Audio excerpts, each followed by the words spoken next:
The scrape of metal against ceramic echoes through our dining room as I trudge through the front door, still in my Hawthorne Freight Solutions uniform. My fingers cramp around the small white bakery box containing the $18 grocery store cake I bought myself, chocolate with buttercream frosting. 29 candles would have melted the whole thing, so I settled for the plastic happy birthday sign stuck in its center. Frank looks up from his plate, fork paused midair, a chunk of gray meatloaf balanced precariously on the tines. There she is, right on time for the talk we need to have. I set my keys in the ceramic dish by the door, the one I made in high school ceramics class that somehow survived 2 decades of my father's carelessness. What talk? Mom doesn't look up from her phone, thumb scrolling endlessly through her Facebook feed. Her reading glasses perch on the edge of her nose, slipping lower with each downward swipe. It's time you moved out, Frank announces, resuming his dinner. You're too old to freeload. The scrape of his fork against the plate punctuates this verdict. A perfect period at the end of a sentence designed to cut. My fingers tighten around the cake box, crushing one corner. The plastic happy birthday sign tilts at an odd angle. Freeload? The word tastes bitter on my tongue. I remain expressionless despite the earthquake rumbling beneath my skin. That's interesting, considering who pays the bills around here. Frank waves away my comment, reaching for the remote to turn up the volume on the basketball game. Your mother and I have carried you long enough. Carried me? A small, cold laugh escapes my lips before I can stop it. I think of the utility bills folder in my desk, draw electric, water, internet, insurance, all meticulously organized, all in my name. 4 years of statements, 4 years of automatic withdrawals from my account. Mom glances up briefly, then returns to her phone. Frank's right, honey, at your age, I was married with a baby on the way. And a house you could afford on one salary, I counter. Times have changed. Frank snorts, feet propped up on the ottoman, eyes never leaving the screen. Excuses. Your generation just doesn't want to work hard. The irony burns my throat like acid reflux after a 12-hour shift. I stand in the doorway between kitchen and living room, still holding my pathetic birthday cake, still in my steel-toed work boots. My department had processed 16 shipping containers, today a record. My supervisor had called me the backbone of logistics. Here, I'm just an inconvenience. Anyway, Mom continues, we thought we'd give you 30 days, that seems fair.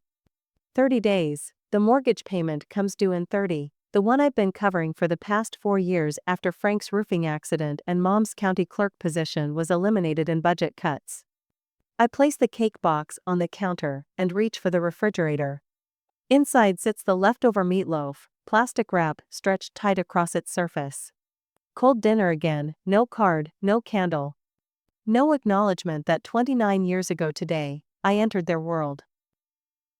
My cousin Tyler texts, "Happy birthday, superstar, did they remember this year?"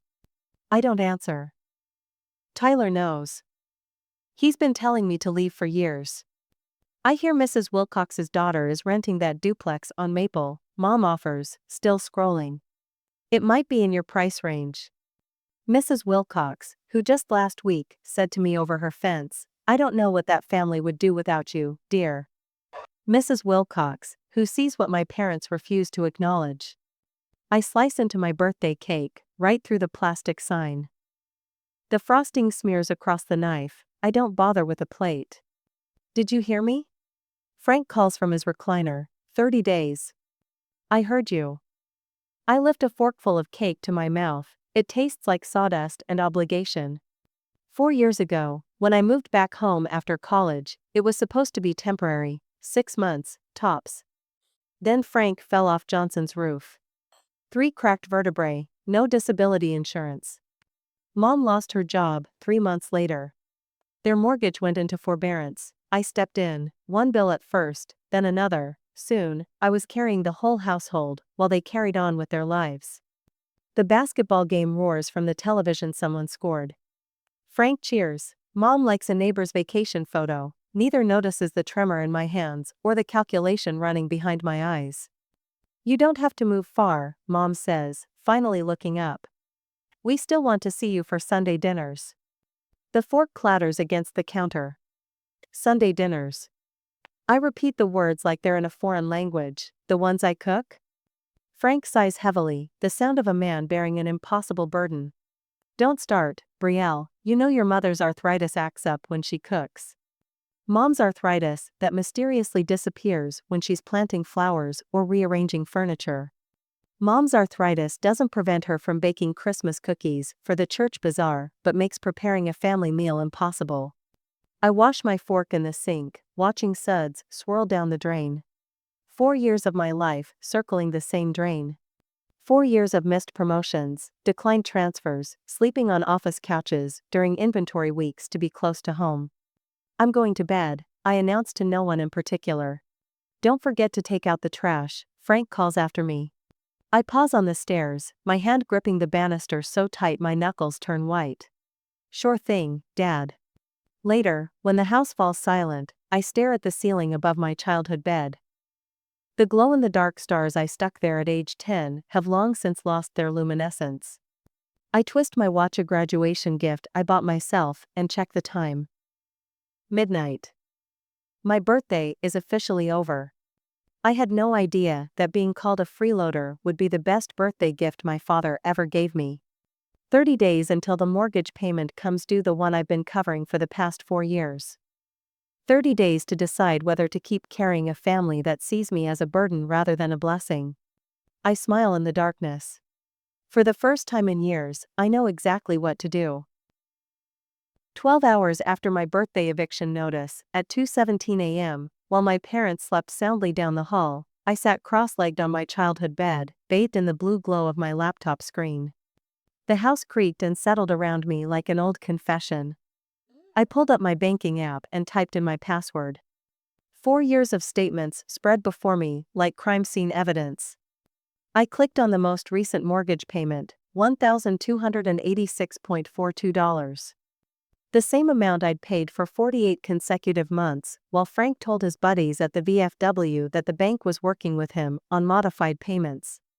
My throat tightened as I scrolled backward through time: electric bills, water bills, property tax, insurance premiums, internet service. Every essential thread that held this household together, paid from my account. I'd been the invisible infrastructure my parents leaned on while treating me like unwanted scaffolding. Last Christmas flooded back with perfect clarity. I'd used my year-end bonus to pay for the roof repairs after 3 estimates came in at over $4,200. Meanwhile, Frank had given Elaine a platinum tennis bracelet, and she'd given him a leather recliner with heat and massage features. They'd handed me a gift card to Applebee's with $25 loaded on it. For your dinner dates, Mom had said with a wink, though I hadn't had time for dating in years. 3 months later, I'd mentioned my promotion to logistics operations coordinator at the family Easter gathering. Frank had patted my shoulder and told Aunt Meredith she's still finding herself, as if coordinating shipping containers across international borders was a hobby I'd picked up between real jobs. The spreadsheet I created at 2:43 a.m. was methodical, the way everything in my life had become. 6 years of financial support, $61,472 in mortgage payments, $8,832 in utilities, $4,850 in home repairs, $3,600 in groceries I'd bought when neither of them felt like shopping. Years of career sacrifices, 2 promotions I'd accepted but couldn't fully embrace because they required travel, a transfer to Chicago declined. Nights spent on the office couch during inventory week, because Frank couldn't manage his medications alone. I stood and faced the mirror mounted on my closet door, the same mirror that had reflected my awkward teenage years. The woman staring back looked hollowed out, shadowed beneath the eyes. Is this really where 29 years had led? A woman who worked herself to exhaustion for people who couldn't even remember her birthday? My phone lit up with the digital clock hitting 3:30 a.m. I grabbed it and texted Tyler. Remember when you said I should have moved out years ago? You were right. 3 dots appeared immediately. Tyler never slept well either. Guest room's yours whenever you want it, no strings. I opened a new spreadsheet tab. This one is titled Exit Strategy. Savings, $23,460. Bills in my name, 11. Options 4, ranging from continue supporting them to disappear completely. I knew which column would get the check mark. 21 days until my company's regional logistics conference in Des Moines. 21 days to either reset this family dynamic or remove myself from the equation entirely. I reached for the small printer I kept beside my desk, the one I'd bought after Frank kept borrowing my documents for scratch paper. My fingers didn't shake as I printed 4 years of utility statements, payment records, insurance policies. The printer hummed, a steady rhythm counting off my contributions, page by page. When the final statement emerged, I arranged everything in a manila folder, color-coded with blue tabs by category, then by year. The organization calmed me, the way it always did. Control what you can control, the first rule of logistics. The old floorboard outside my bedroom creaked at 5:15 a.m. I closed my laptop as the smell of coffee brewing downstairs reached me. Dad would be expecting breakfast waiting, as usual. Mom wouldn't emerge until after 8. I showered, dressed in my uniform, and descended to the kitchen. The refrigerator hummed, powered by electricity I paid for. The water ran from the faucet from pipes connected to a water main whose bill arrived in my name. I cracked eggs into a bowl, whisked them with mechanical precision, and poured them into the pan. The toast popped up golden brown as Frank's heavy footsteps announced his arrival. "Hope you've started looking for apartments," he said, dropping into his chair at the table. "Your mother wants to turn your room into one of those meditation spaces, you know, with the pillows and whatnot." I slid his plate in front of him. "Coffee's fresh. You're not still sore about last night, are you?" He shoveled eggs into his mouth. "It's for your own good. A girl your age should be independent." The irony nearly made me laugh. Nearly. By afternoon, I'd transferred all the utilities to my father's name. The password recovery emails would arrive tomorrow, by which time I'd be gone. I packed 2 suitcases while they watched Wheel of Fortune in the living room. Neither noticed me loading my car or making final trips for the essentials. They hadn't noticed me for years, so why start now? The Hawthorne Freight Solutions patch on my uniform caught the porch light as I slipped out for the last time. Logistics, planning, organization, the skills that had made me valuable at work and invisible at home. I finally left. That night, Tyler was waiting with a key to his guest room and no questions about how long I'd stay. The first night of freedom felt like standing in a spacious room after years in a closet, disorienting but necessary. When I finally slept, I dreamed of disconnection notices printed on birthday cake frosting and woke feeling lighter than I had in years. 7 days after being called a freeloader in my childhood home, I wake to unfamiliar silence. No train whistles pierce the dawn, no sounds of Frank's morning news program rumble through thin walls. The soundtrack of my hometown was replaced by suburban quiet, so complete it almost hurts my ears. "You sleep okay?" Tyler leans against the guest room door frame, coffee mug in hand, still in his pajama pants. "Took me weeks to adjust to the quiet when I moved out here." I sit up, running fingers through tangled hair. I kept waking up thinking something was wrong. Something was wrong, for years. He hands me the mug. But not anymore. The coffee tastes different here. Stronger. Tyler doesn't water it down the way Mom always did to make it last longer. Sunlight streams through windows without the ancient oak tree that shaded my childhood bedroom. My suitcases stand in the corner, still half-packed. The dresser holds only 3 days' worth of clothes. The closet remains empty, except for work uniforms on hangers. As if my subconscious hasn't quite accepted this relocation as permanent. "I made the spare desk work for you." Tyler points to a simple white table beneath the window. "Stay as long as you need, it's about time someone put Frank in his place." I nod, unable to find words adequate for the gratitude I feel toward my cousin. 90 miles from Cedar Falls might as well be 90,000. Far enough that my parents can't drop by unannounced. Close enough that I could return in an emergency. If there were an emergency worthy of return. The Wells Fargo branch opens at 9. I arrive at 8:45, standing in the parking lot rehearsing what to say. The teller calls me forward with a customer service smile that falters when I request new accounts. I'd like to open a checking and savings account, please. Separate from my current accounts. Papers slide across polished surfaces. Signatures transform into commitments. Within an hour, $17,350 exists in a financial dimension my parents cannot access.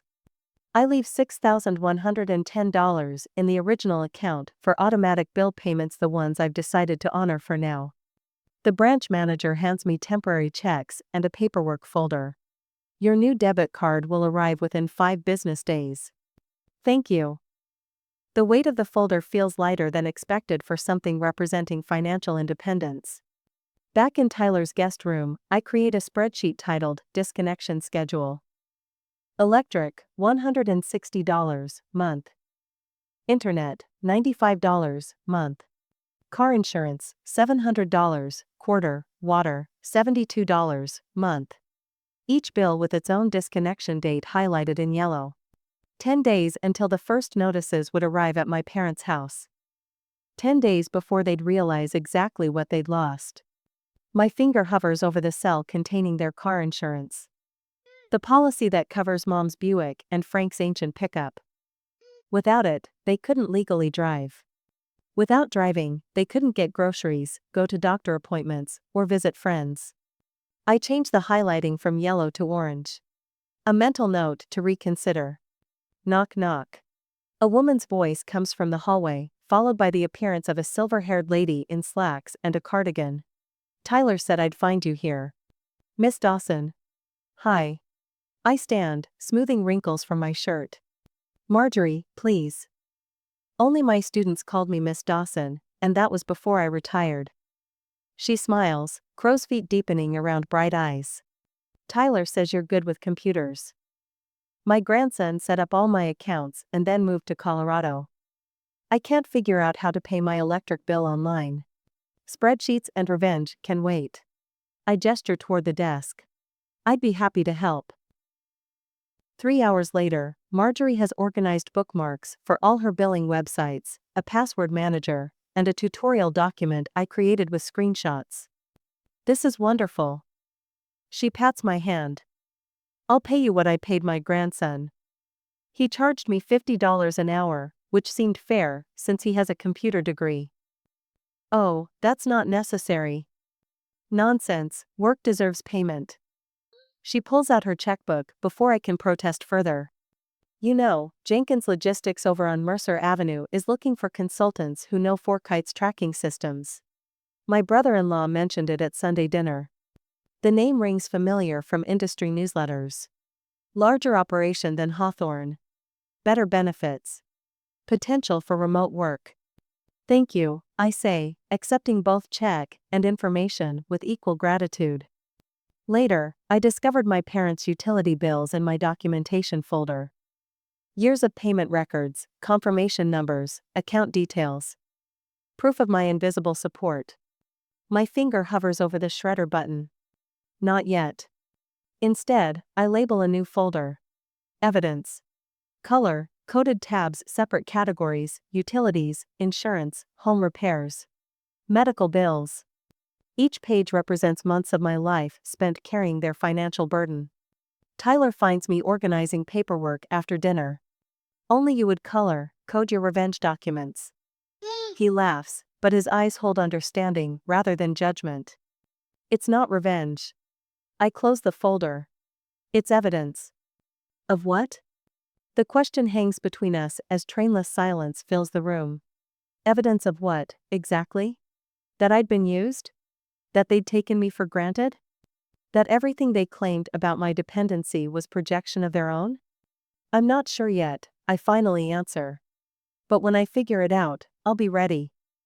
10 days until the first disconnection notices would arrive at my parents' house.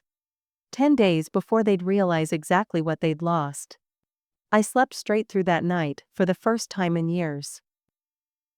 3 weeks into my new life, the calls began. First a trickle, then a flood. My phone buzzed against Tyler's kitchen counter, a persistent reminder of the life I'd left behind. I glanced at the screen. Dad. Again.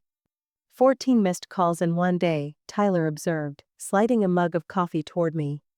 The digital equivalent of screaming into the void. They'll stop eventually. I silenced the ringer, fingers trembling slightly.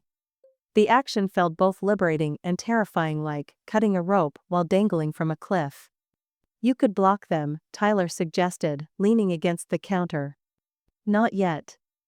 I swiped through my settings, creating an automatic text response. I'm unavailable. Please email for urgent matters. This way, they know I'm alive. Just, unavailable. Tyler nodded, understanding what I couldn't articulate. That despite everything, some stubborn thread of obligation still bound me to Frank and Elaine Carter. My bank balance mocked me when I checked it that evening, dwindling faster than expected, despite Tyler's rent-free hospitality. The numbers marched steadily downward, $23,460 to $19,775 in 3 short weeks. Gas, food, cell phone bill, professional clothes for interviews. Freedom, it turned out, wasn't free. The interview at Johnson Logistics yesterday had gone sideways the moment they asked for references. My previous supervisor was my father, I'd admitted, the words sticking in my throat like peanut butter. The interviewer's expression, shift-empathy or suspicion, I couldn't tell which was worse. And why did you leave the family business? She'd asked, pen poised above her notepad. My mind had gone blank. 6 years of logistics experience, and I couldn't navigate this simple question. Because my father called me a freeloader on my birthday after I'd paid his mortgage for 4 years, seemed a bit too honest for a first interview. I wanted to explore opportunities in a larger market, I'd stammered finally. Her pen remained motionless. We both knew the answer lacked substance. My laptop screen glowed in the darkness of Tyler's guest room that night as I registered for a free resume workshop at the Des Moines Public Library. The website promised networking opportunities and personalized feedback.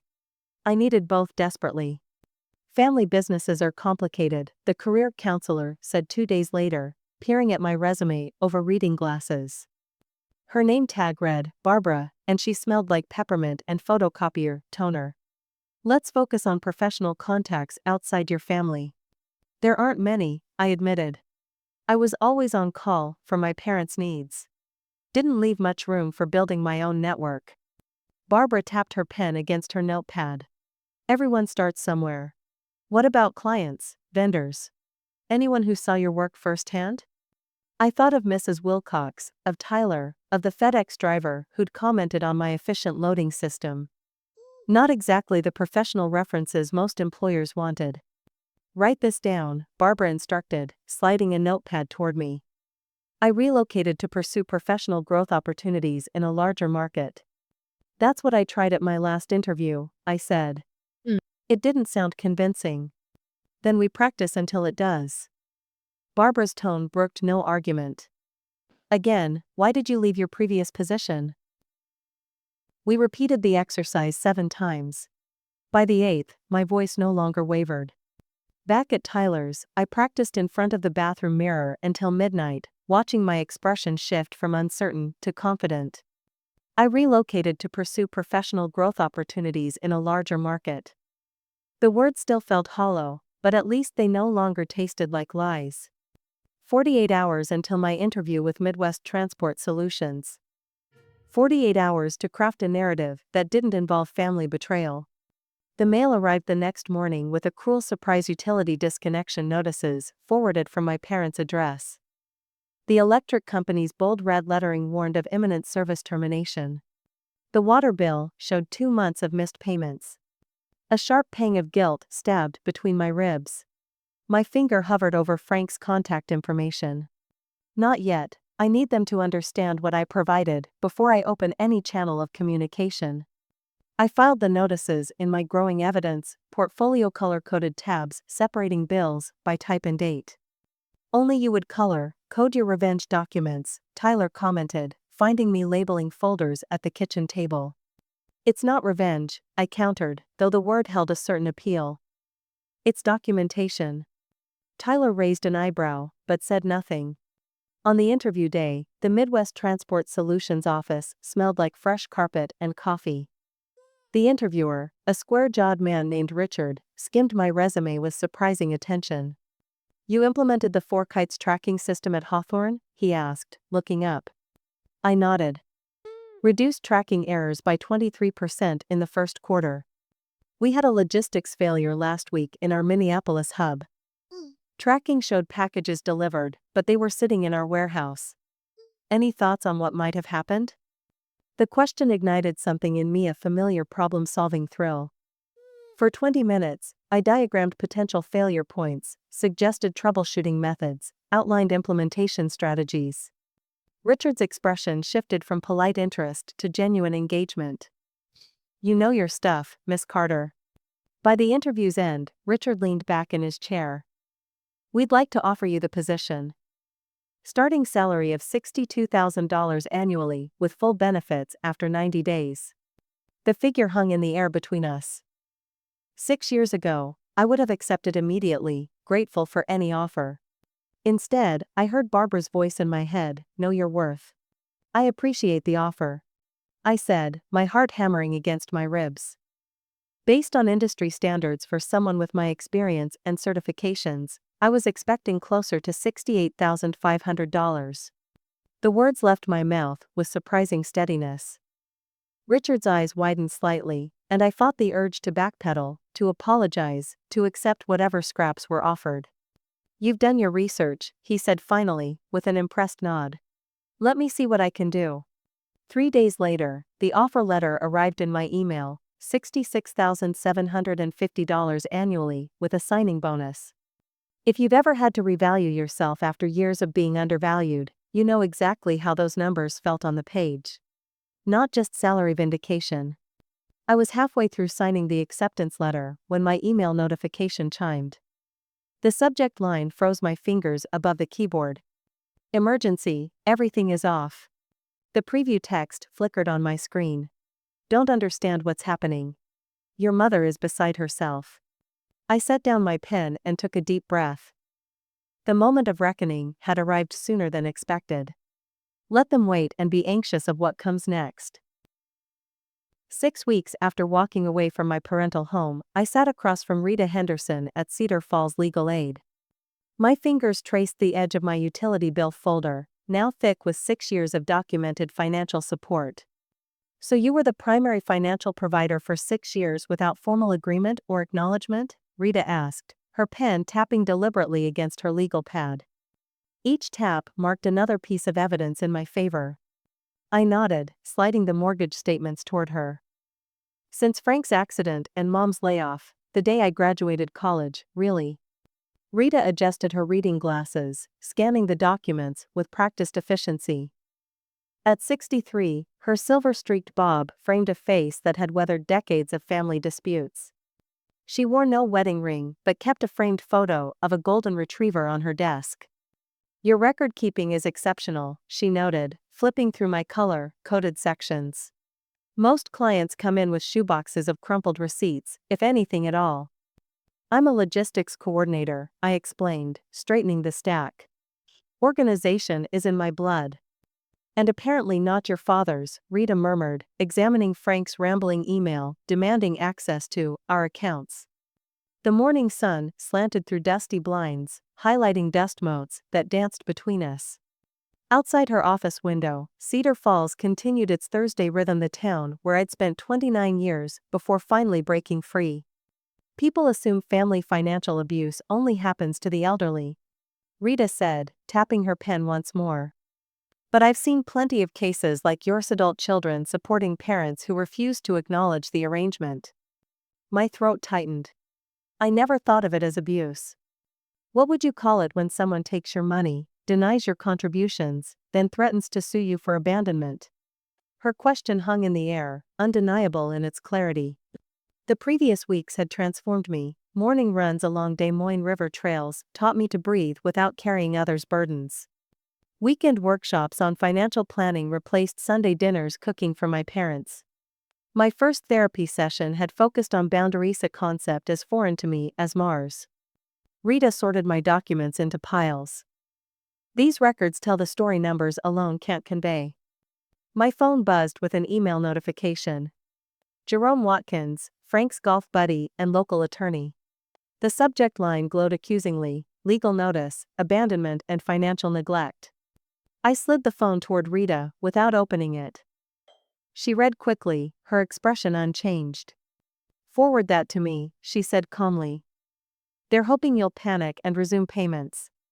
Instead of the fear that would have paralyzed me 6 weeks ago, a surge of white-hot anger flashed through my chest. They know exactly what I paid for: every mortgage payment, every utility bill, every insurance premium. And now they want the community to think you abandoned them. Rita's tone remained even as she made notes. "This isn't about money for them anymore, it's about the narrative." "I have voicemails," I said, pulling up my phone. "Frank begged me to tell them how to access the accounts, not once asking how I am or apologizing." I played one from 3 days prior. "Brielle, please, the bank is calling about the mortgage. At least tell us how to access the accounts." Rita's eyebrows lifted slightly as she listened. "Notice how even in crisis, they're asking for access to money, not apologizing or acknowledging your contributions?" My hands trembled slightly as I tucked the phone away. 14 days until their mortgage payment is due, 14 days before their financial house of cards truly collapses. "Are you prepared for that?" Rita asked, studying my face. "I've been preparing for years," I answered, surprising myself with the steadiness in my voice. "I just didn't know it." Rita handed me a printout of a Facebook post.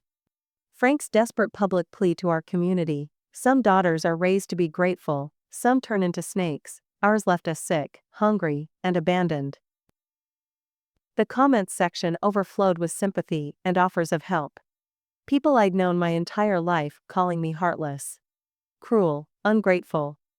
"Does this change your position?" Rita asked. I stared at the post, reading each comment twice.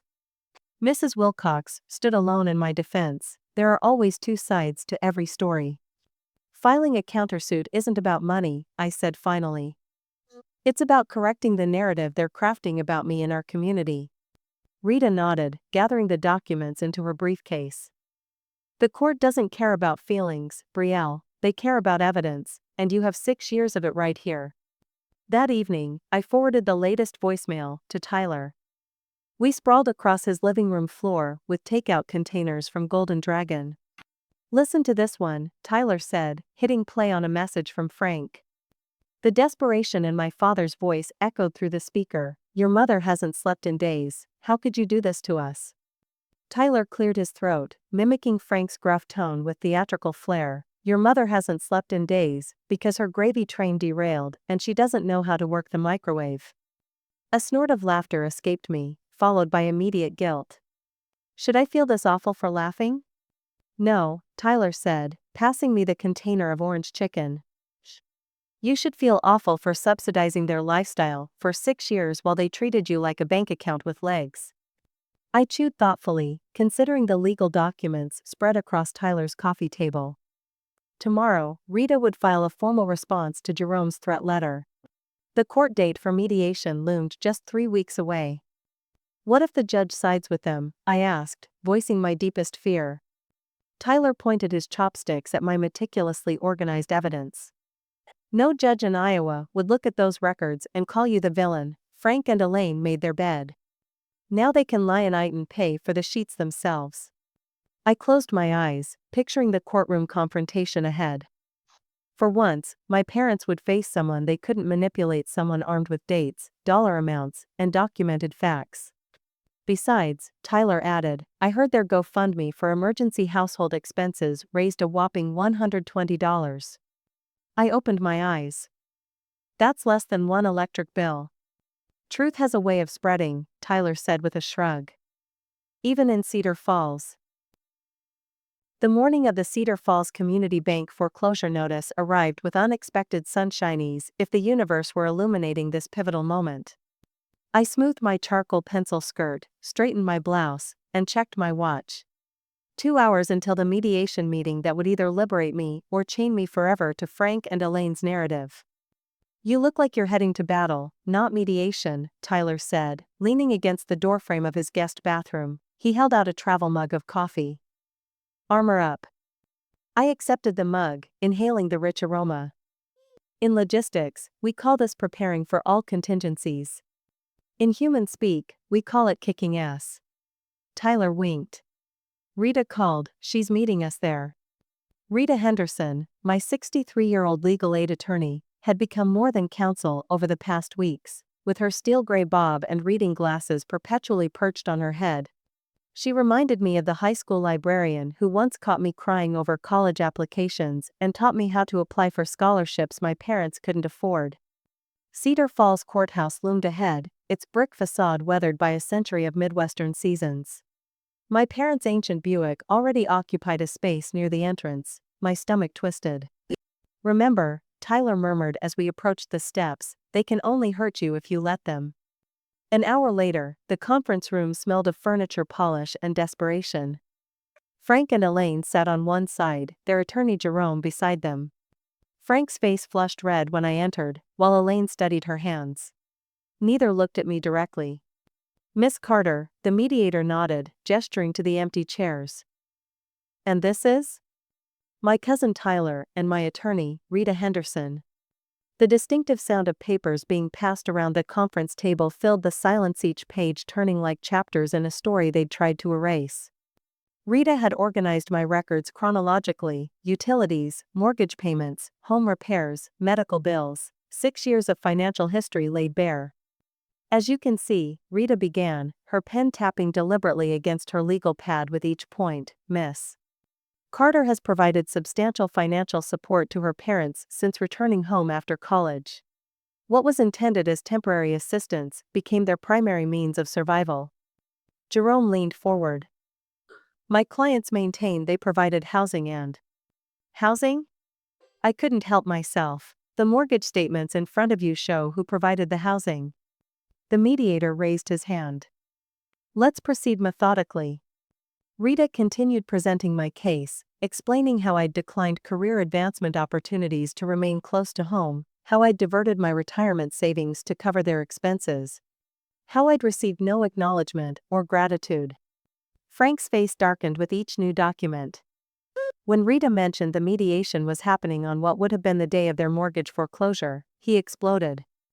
She abandoned her family, we gave her everything. The room fell silent. The mediator called for order, but Frank continued. We put a roof over her head, we fed her, and this is how she repays us? By humiliating us in front of the whole town? My throat tightened as if Frank's judgment were physically choking me.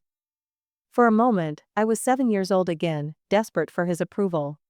The stack of evidence before me suddenly seemed insufficient against the force of his conviction. I couldn't speak, couldn't breathe. For 17 excruciating seconds, I stood frozen. The words I'd rehearsed evaporated. Behind me, I heard Tyler shift in his chair, ready to defend me, but this wasn't his battle. 3 minutes. The mediator would move on in 3 minutes if I couldn't reclaim my narrative. My fingers found the oldest utility bill in my folder, from 6 years ago. The paper had yellowed slightly, the creases worn from handling, the first bill I'd paid after Mom lost her job and Dad hurt his back. Exhibit A, in the case of my exploitation. I took a deep breath and slid the bill toward the mediator. This is dated 6 years ago, when my mother lost her job and my father hurt his back. Every bill since then has been in my name, paid from my account. My voice steadied with each word. For 6 years, I've been the primary provider while being treated as a burden. The mediator studied the document, then looked at the stack of records. We have witnesses waiting outside, Rita added. Community members who can attest to Miss Carter's support of her parents. The door opened, and Mrs. Wilcox entered, her silver hair perfectly coiffed, her spine straight, despite her 72 years. The sight of her gave me courage. I've lived next door to the Carters for 40 years, she said without preamble. I saw Brielle shovel their driveway solo in a blizzard last year. Frank used to brag that she paid all the bills.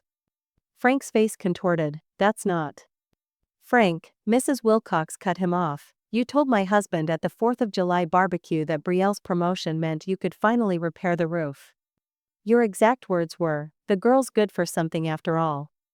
Other neighbors followed with similar stories. My high school chemistry teacher recalled Frank boasting about my fancy job paying for their new water heater. The pharmacist mentioned Elaine explaining that I handled all their bills when their prescriptions were past due.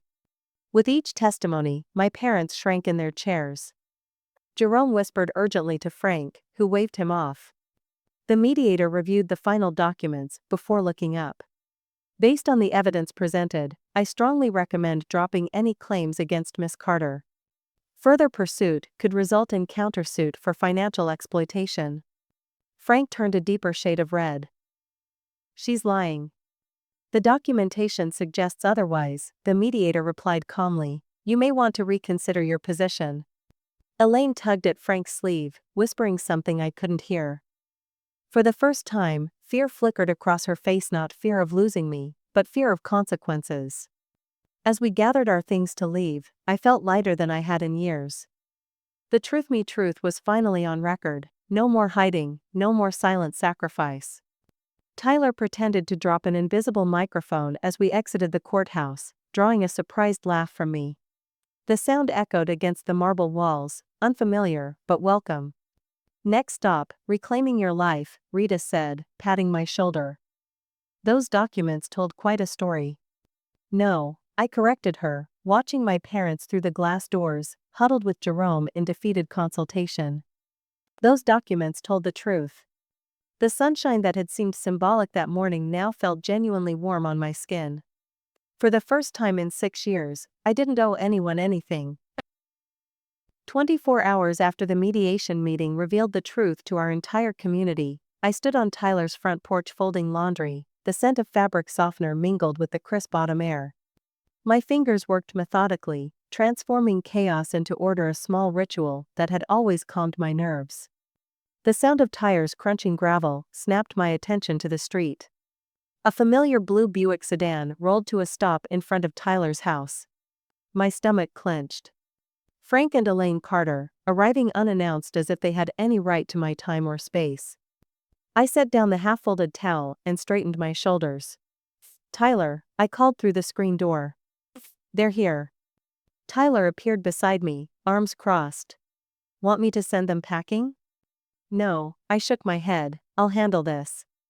The wind chimes hanging from Tyler's porch rafters tinkled softly, their peaceful melody a stark contrast to the tension gathering in my chest. I stepped to the edge of the porch and waited as my parents exited their car with the slow, deliberate movements of people preparing for battle. A neighbor across the street pretended to inspect her mailbox while watching the tableau unfold.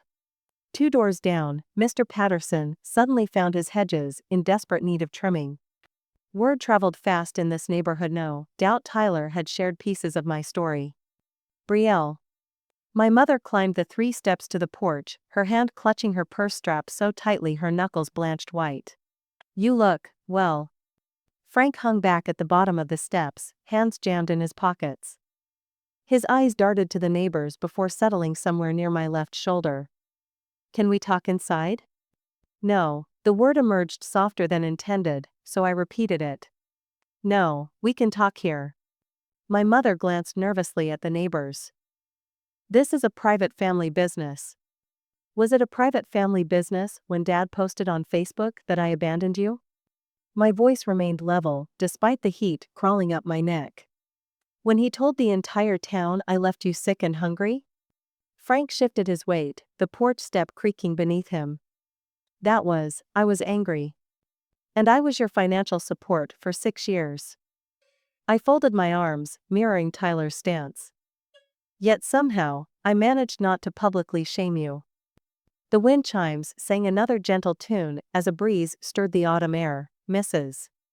Henderson from next door walked her corgi past Tyler's house with exaggerated slowness, the dog stopping to sniff every blade of grass. We didn't realize how much you were doing. Frank's voice dropped to a whisper, a concession he'd never make if we were truly alone. His public personifiable, humble father slid into place like a mask he'd worn countless times. Didn't realize? Tyler snorted behind me. Brielle paid your mortgage for 6 years. My mother shot Tyler a look that could curdle milk. This doesn't concern you. Actually, it does. I took a step toward her, Tyler gave me shelter when you kicked me out. He's family in ways you never were.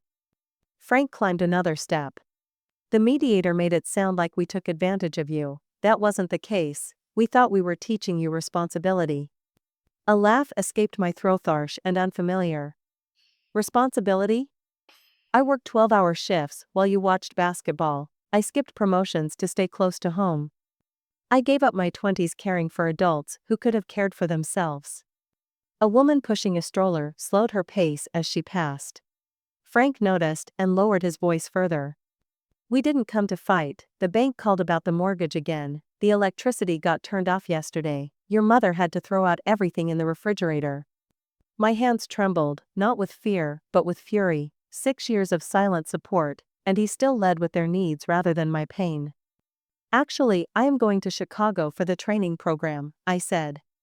Chicago? My mother's face paled. You're moving even farther away? It's a training program, Mom, for my new job, the one that pays me what I'm worth and respects my contributions. Frank cleared his throat. About that, we tried to set up a GoFundMe, just until we get back on our feet. Tyler made a choking sound behind me. I heard about that. I kept my voice neutral. $120 in 3 days. People asked interesting questions in the comments section. My father's face reddened. Your mother and I have lived in that community for 30 years, now they're treating us like criminals because of what you said. I didn't say anything, Dad, the bank statements did the talking. He stepped closer, finger jabbing the air between us. You had no right to air our private business. You forfeited privacy when you called me a snake on Facebook. My voice remained level while he rose. I provided copies of every bill I paid for 6 years to Rita Henderson. If anyone asks why I left, she has my permission to share them. The wind chimes clinked more insistently as the breeze picked up. My mother glanced around at the now obvious audience of neighbors and tugged on Frank's sleeve. Frank, we should go. He shrugged her off. Not until she agrees to help. 1 more month of bills, Brielle, just until I find steady work. I wish you well. I stepped back toward Tyler's door. I truly do, but I'm not your safety net anymore. After everything we've done for you, Frank started, but fell silent when Tyler stepped forward. I think it's time for you to leave, Tyler said, his voice carrying down the street. My father's shoulders slumped in defeat, not because he recognized his wrongs, but because he recognized a lost cause. No more money would flow from my accounts to theirs. The script had changed, and he hadn't prepared for this scene. They retreated to their car with stiff backs and averted eyes. As they pulled away, Mrs. Henderson and her corgi approached the porch. You okay, honey? She asked. Tyler told me what happened. I'm fine. The words surprised me because, for once, they were true. Better than fine, actually. Later that night, after packing my suitcase for Chicago, I sat on Tyler's porch swing watching fireflies blink in the darkening yard. My phone buzzed with a text from an unknown number. Everyone at church is talking. Frank says you abandoned them, is that true? I recognized the number, Mrs. Wilcox, who'd testified on my behalf. I typed back. I stopped paying their bills, the rest is between them and their consciences. The reply came quickly. I told them what I saw, 6 years of you carrying that family while they complained about the weight. I smiled at the unexpected ally and closed my eyes, breathing in the night air.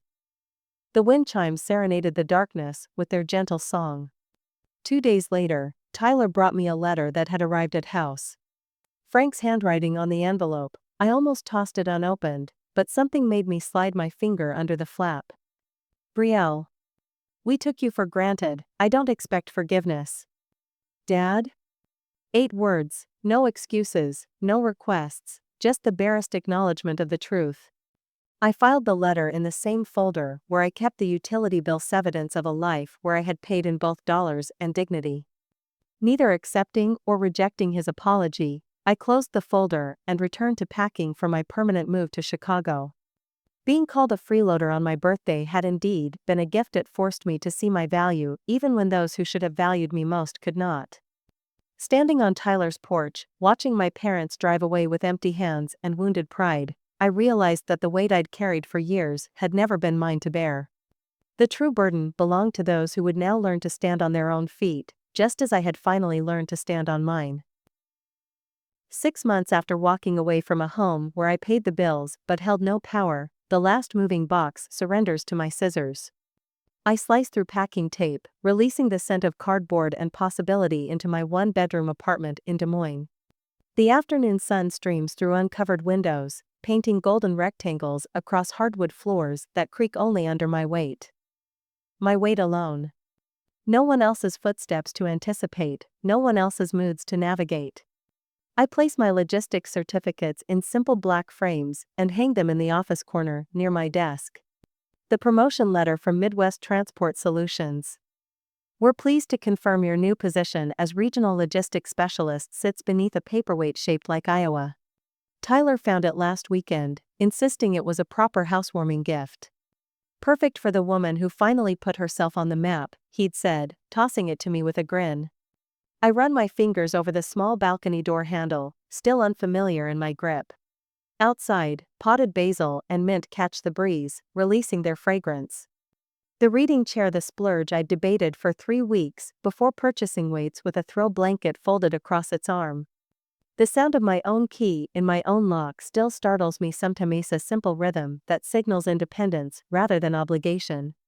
This morning I stood frozen in the doorway, key in hand, struck by the realization that no one waited inside for dinner, for bill money, for explanations of where I'd been. My phone buzzes on the counter. A text from Marjorie next door. Still on for our walk tomorrow? 7 a.m. works for me. Marjorie Dawson, 64 years old and full of opinions about everything from proper shipping manifests to the best brand of walking shoes.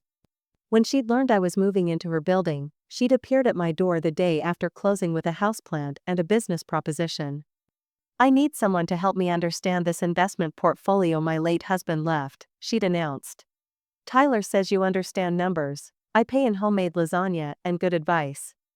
I smile, typing back, 7 a.m. is perfect. Bringing coffee. The kitchen timer dings. I pull my bills folder from its new home in the desk drawer and carry it to the small dining table by the window. The folder, once stuffed with statements for services at my parents' house, now holds something different. I run my palm over its surface, remembering how it once represented the weight of everyone else's needs. Inside now, the first page showcases my 5-year plan, career growth benchmarks, retirement savings goals, a timeline for the small business certification I've started pursuing on weekends. I flip through pages of worksheets from the financial literacy course I've been taking at the community center. Next month, I'll be teaching my first workshop there. Breaking the Cycle, Financial Independence After Family Dependence. The last page holds a card from Mrs. Wilcox, received 2 weeks after I moved away from Cedar Falls. The handwriting wavers with age, but carries the steadiness of truth. You were never the burden, you were the backbone. The bathroom mirror reflects a woman both familiar and new as I wash my hands. Perhaps faint shadows remain under my eyes from the exhaustion of moving, but clarity has replaced the resignation that once lived there. My shoulders no longer curve forward, braced for the next demand. 6 months, I say to my reflection, the words hang in the steamy air between us. 6 months since Frank called me a freeloader. 6 months since I discovered my own worth. 6 months of breathing without the weight of carrying those who should have been standing on their own. Evening settles over the city as I take my wine glass to the balcony. Below, Des Moines unfolds in patterns of light and movement. 3 floors up, I'm separate from it, but connected in ways I never felt in Cedar Falls.